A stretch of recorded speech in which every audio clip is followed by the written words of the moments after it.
Please subscribe and don't forget to press the bell icon to get notified whenever we upload a new video.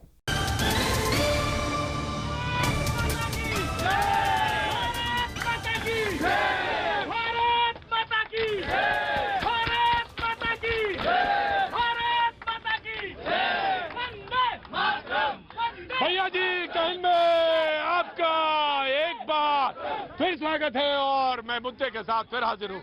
आज का सवाल जो था, जो मैंने रखा था, वो ये था कि क्या देश में बड़ी साजिश को अंजाम देने के लिए नक्सली अब दलितों को अपना मोहरा बनाने की कोशिश कर रहे हैं। एक नौजवान जो कि हरियाणा का था, उसने कहा ऐसा नहीं हो सकता क्योंकि अब दलित पढ़ा लिखा है। जी हाँ, एक नौजवान जो सामने खड़ा है उससे बात करेंगे। तुम्हारी ट्रेन है जी? कहाँ जा रहे हो? सर मैं बिहार से हूँ। अच्छा जल्दी बोलो सवाल, जाओ। सर मेरा सवाल है कि दलित दलित पे क्यों होता है, जनरल पे क्यों नहीं होता है? और सर एक क्वेश्चन और है कि मतलब अमीर जो होते हैं दलित, उनको आरक्षण है और गरीब जनरल को आरक्षण क्यों नहीं है?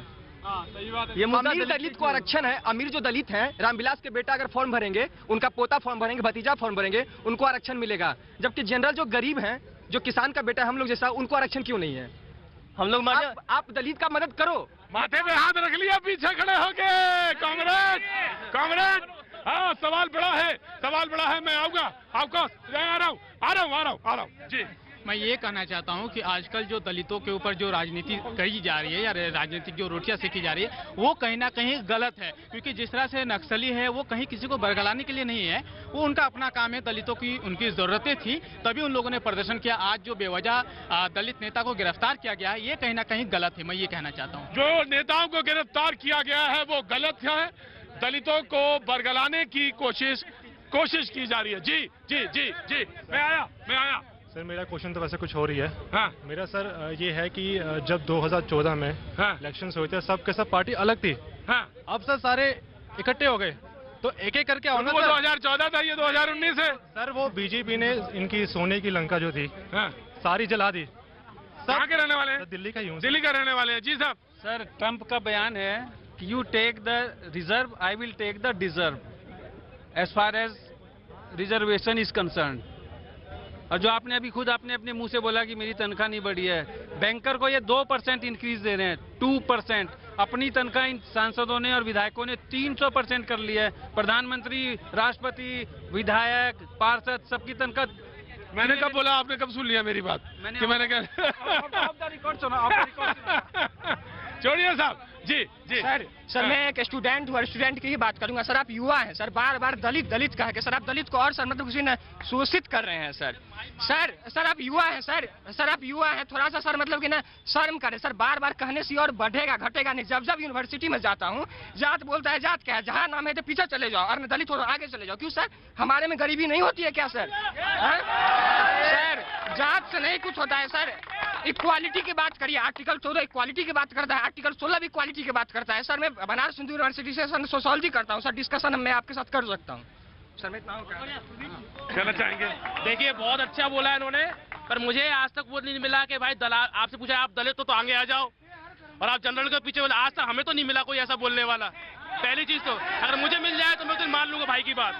दूसरी बात, नहीं कुछ भी देखिए देश में समता मूलक समाज की बात बाबा साहेब की विचारधारा का पहला स्तर है। पहली बात है समता मूलक बात की। आरएसएस समरसता की बात करता है, समरसता की बात करता है। समरसता और समता मूलकता में बहुत अंतर है। मैं समता मूलक समाज की बात कर, हम भी समता मूलक की बात करते हैं। हम चाहते हैं कि सबको आर्थिक आधार पे, सामाजिक आधार पर सब बराबर आ जाए, हम तो चाहते हैं। लेकिन जब आप जस्टिस की बात करते हो तो एक यहाँ है एक यहाँ है, तो उसको ऊपर तो लाओगे तभी तो बराबरी होगी सर। वही तो मैं बोल रहा हूँ सर, वही तो मैं बोल रहा हूँ। इनइक्वालिटी सर जाति के आधार पे नहीं है, आर्थिक आधार पे। मुद्दे में आप लाइए अपना सर, झूठ मत बोलिए, मुद्दे में लाइए, बस मैं इतना कहना चाहता हूँ। Okay fine professor. Prateek ji मैं सिर्फ 2 प्रश्न पूछना चाहता हूँ हमारे देवाशीष जी से। ये बड़े दलित चिंतक की बात करते हैं, बड़ी छाती पीटते हैं। इनसे पूछिए पुरुलिया में त्रिलोचन महतो जो एक दलित था, भाजपा कार्यकर्ता, उसकी निर्मम हत्या कर दी गई। ये कहां मर गए उस समय? दूसरा, अभी एक दलित, पहला प्रश्न सुन लीजिए पूरा, पहला प्रश्न सुन लीजिए। दूसरा, इनको ये भी नहीं पता, अभी एक दलित व्यक्ति कन्हैया कुमार कश्यप को हिंदू समाज ने महामंडलेश्वर बनाया है दूना अखाड़े का। इन्होंने स्वागत किया उसका? ये सिर्फ पाखंड करते हैं और कुछ नहीं करते। ये बताइए, हिंदुओं को बदनाम करते हैं, हिंदुओं को बांटते हैं। इनको ये भी नहीं पता होगा कि एक दलित को हमने अपना संत बनाया, हमारा महामंडलेश्वर बने वो, और सन्यासियों में जातियां नहीं होती। इनको ये भी पता नहीं, पूछिए इनसे, आप इन्हें पता है? भाजपा के कार्यकर्ता की दलित करता हुई मैंने ट्वीट किया, दिखा दूंगा, 4 बार दिखा दूंगा, ठीक है? अरे अभी दिखा दूंगा क्या, आप ले लीजिए। और मैं ये बोलूंगा कि उत्तर प्रदेश में भी समाजवादी पार्टी के कार्यकर्ता की हत्या हुई है, उसका भी हमने विरोध किया। तो हम नहीं तौलते, राजनीतिक हत्या है, उसको मानने में महामंडलेश्वर बनाया, उसको आपने स्वागत किया? अरे महामंडलेश्वर, हम तो बोल रहे हैं आप हमें अधिकार दीजिए, आप मंडलेश्वर बनाइए, आप कुछ भी बनाइए, उससे क्या फर्क पड़ता है? आप बनाइए चाहे जो बनाना है। इस देश के एक दलित ने संविधान बना दिया देश का, उससे बात कीजिए। आप सांकेतिक नहीं, अधिकार की, हक हुकूक की बात कीजिए, मैं आपका साथ दूंगा। देखिए, मुद्दा नक्सलवाद का है। देखिए, इस देश में आज 10 राज्य ऐसे हैं जो नक्सलिज्म से प्रभावित हैं और लगभग 120 जिले आज भी कहीं न कहीं किसी न किसी तरह से इसके चपेट में हैं। जल जंगल जमीन की लड़ाई है, गरीबी और बेरोजगारी के कारण गैर बराबरी देश में बढ़ी है। आज दलितों की और आदिवासियों की जमीन पर बड़े बड़े पूंजीपतियों का कब्जा हो रहा है। मैं 18 अप्रैल 2017 की चिट्ठी का जिक्र करना चाहता हूं, जिसका जिक्र है उसमें यह कहा जाता है, मोदी ने, एक मिनट भाई, जो चिट्ठी है उसका जिक्र है, उसमें कहा गया कि मोदी ने 15 राज्यों में बीजेपी की सरकार बनवाई है। आप सुनिए नवीन जी, पहले, अगर यही रफ्तार रही तो हमारी पार्टी मुसीबत में पड़ जाएगी। अगर ये चिट्ठी, जैसा अजय जी ने कहा, सही है तो मैं इस पे पूरी इसके साथ कहता हूं, अगर ये चिट्ठी सही है तो इसमें कहते हैं मोदी राज के खात्मे के लिए ठोस कदम उठाने होंगे, राजीव गांधी की हत्या जैसा कुछ करना होगा, नाकाम होने की बहुत गुंजाइश है लेकिन पार्टी इस बारे में सोचे, प्रधानमंत्री के रोड शो को निशाना बनाना अच्छी रणनीति हो सकती है। ये कौन सी ये है?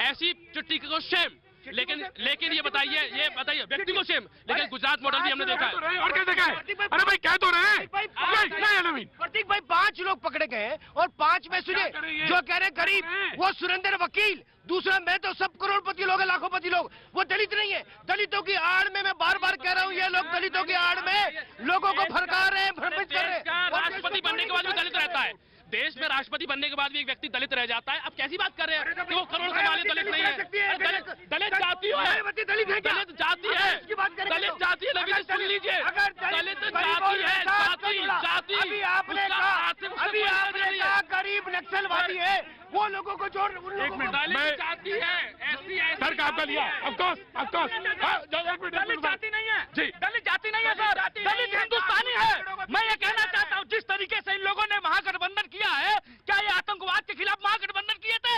ये लोग देश को जातिवाद और धर्म के नाम पे बांट रहे हैं और इसी व्यापार कर रहे हैं, व्यापारी है। ये देश प्रजातंत्र का, लोकतंत्र का हत्या कर रही है, लोकतंत्र की पूजा नहीं कर रही है। क्या अगड़ा होना देश में गुनाह है? मैं अगड़े में पैदा हुआ, मेरा क्या दोष था? वो दलित में पैदा हुआ, उसे आरक्षण मिल चुका है, लाभ मिल चुका है, फिर क्यों बार बार क्यों? क्या हम भिखारी बन जाएं, कटोरा लेके घूमे अगड़े? हमें कह दीजिए कि हम कटोरा। सवाल ये है, मैं आ रहा हूँ, अजय हमको कभी एक मिनट, अजय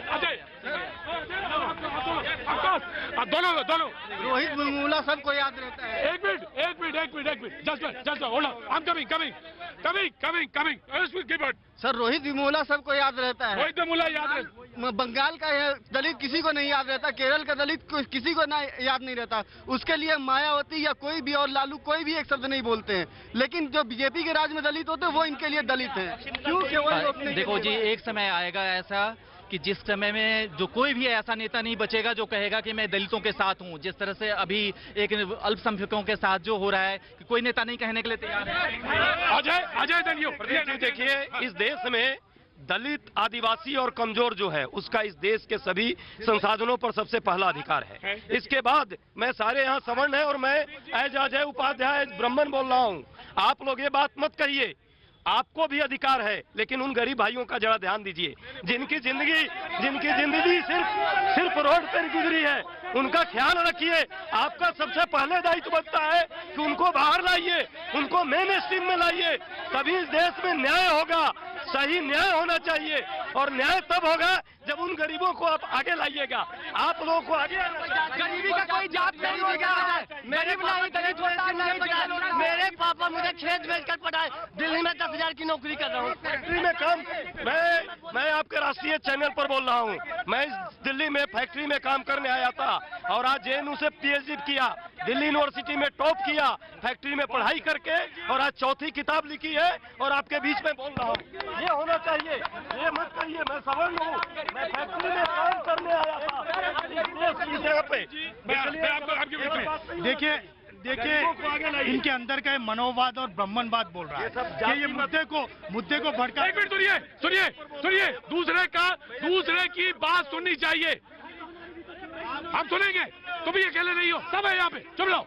जी देखिए, ये बीजेपी का मनोवाद और ब्राह्मणवाद बोल रहा है कि ये हमेशा रिजर्वेशन को खत्म करना चाहते हैं। इस देश के अंदर रिजर्वेशन ना रहे, ये डाइवर्ट कर आज दलितों को जनरल को दलितों के खिलाफ खड़ा करने की साजिश है। ये रिजर्वेशन करने की साजिश है, दलितों से इनको झूठी हमदर्दी है, ये इनका ब्राह्मणवाद। ये बताइए, इनका ये कन्हैया कुमार की पाखंडी पार्टी क्या मतलब, ये देशद्रोही पार्टी क्या मतलब, ये दलितों की बात क्यों करते हैं?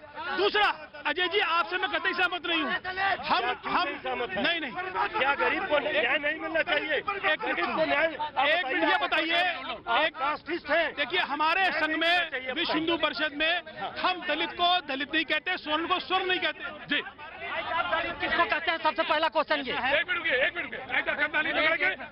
आराम से कूल डाउन। एक मिनट, सारे लोग शांत रहेंगे, अजय जी चलो होल्ड ऑन। भाई साहब, दलित कहते किसको है? सिर्फ जात में बाबूजी आपका सवाल बोल रहा है जी। दलित कहते किसको है? सिर्फ जात में पैदा होने से दलित होता है क्या?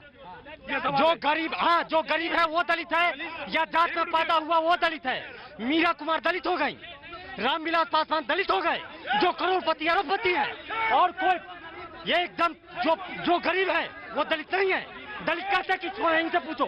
सर, चर्चा जो है वो हो रही है, जो आप भारत बंद हुआ दलितों का, उसमें जो भारत बंद दलित बंद करा तो उनको ये तक नहीं मालूम था कि हम किस मुद्दे पे, उनको बताया गया कि आरक्षण खत्म किया जा रहा है, बल्कि मुद्दा दूसरा था। ये भड़काया जा रहा है विपक्ष के द्वारा और जातिगत आतंकवाद फैलाया जा रहा है ये विपक्ष के द्वारा मोदी को रोकने के लिए। जातिवाद आ रहा है? नहीं, मैं एक मिनट आराम से जरा कोई बड़े नहीं, जरारिया बोलेंगे जी। देखिए, यहाँ पर एक बहुत महत्वपूर्ण सवाल उठाया जा रहा है, दलित क्या होता है? बाबा साहब ने दलित की डेफिनेशन दी थी, उन जातियों को जिनके साथ अस्पृश्य और शूद्र वर्ग में अस्पृश्य वर्ग में रखा गया, उनको दलित बोला जाता है। छूत, पहले आप अपनी सामाजिक डेफिनेशन सुधारिए। नहीं, आप सुनेंगे।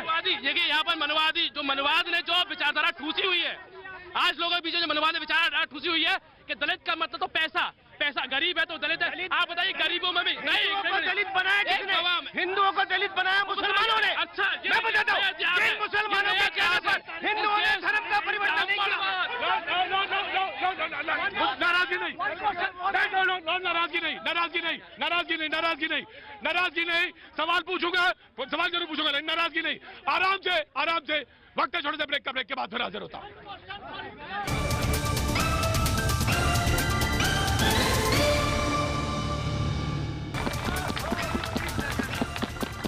भैया जी कहीं में आपका एक बार फिर स्वागत है और मैं प्रतीक त्रिवेदी। बातचीत के सिलसिले को शुरू करने के लिए सिलसिला के शब्द का इस्तेमाल किया ही था।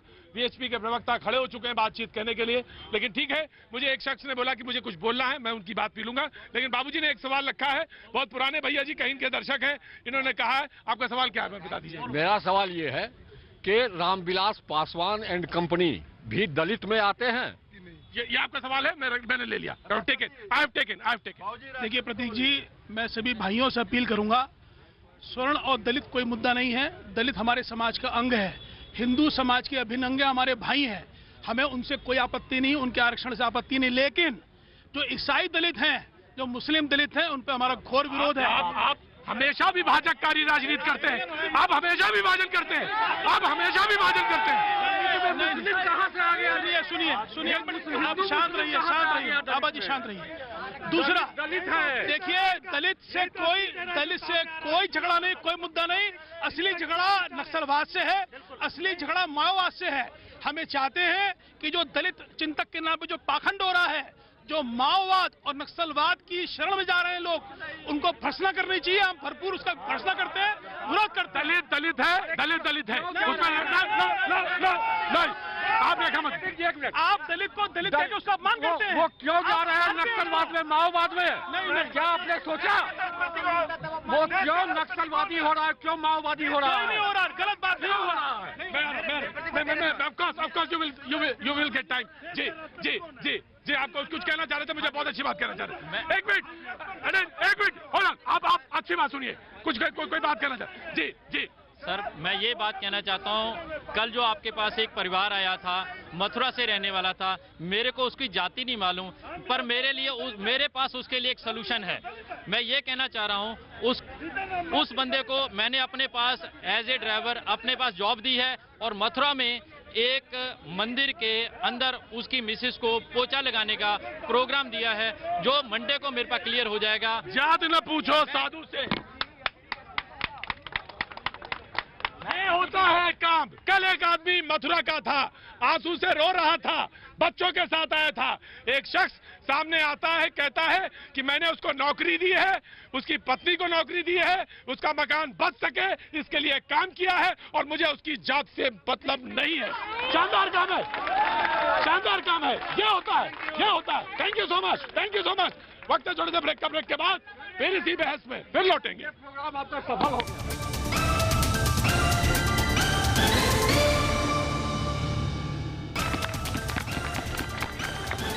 भैया जी कहीं में आपका एक बार फिर स्वागत है।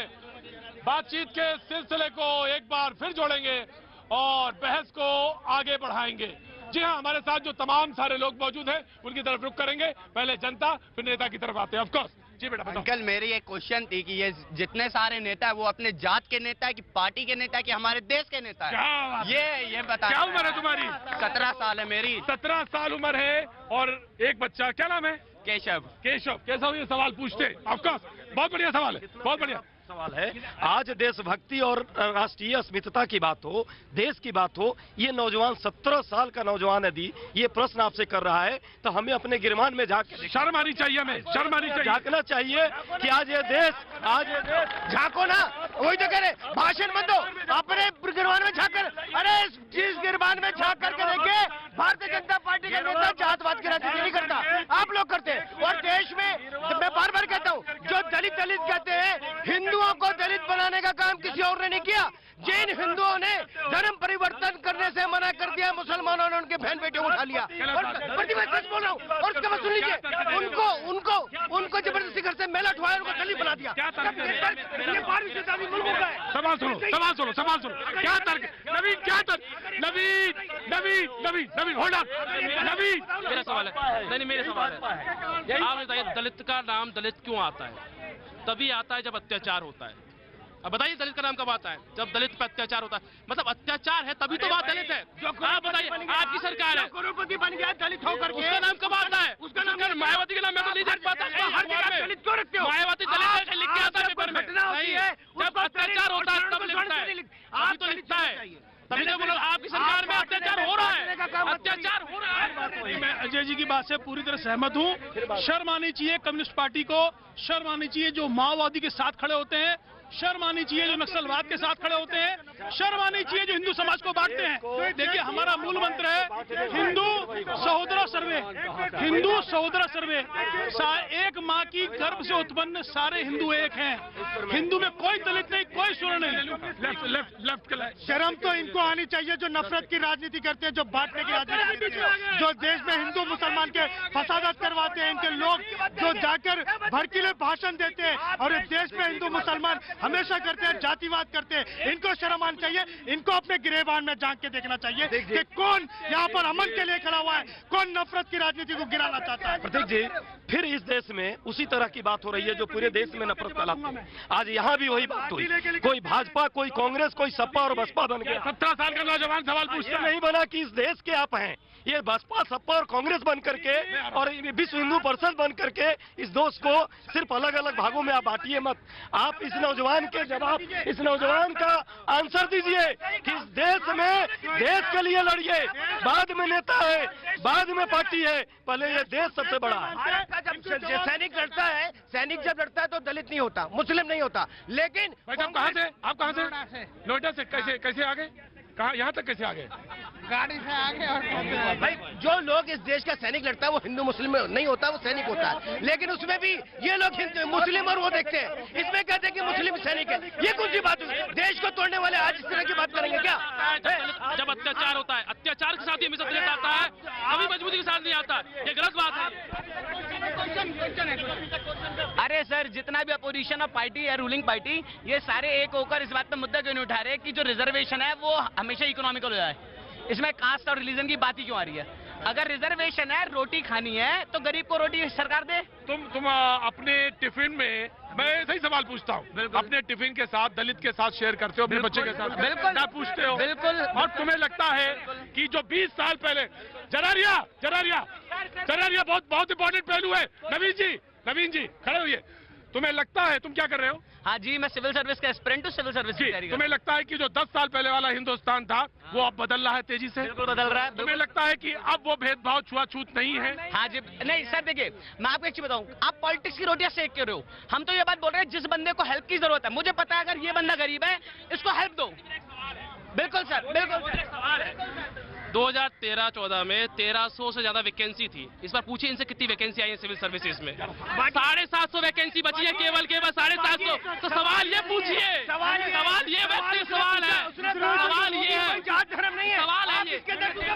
देखिए, हम एक बात स्पष्ट तौर से कहना चाहते हैं, हिंदू समाज को बांटने की साजिश है।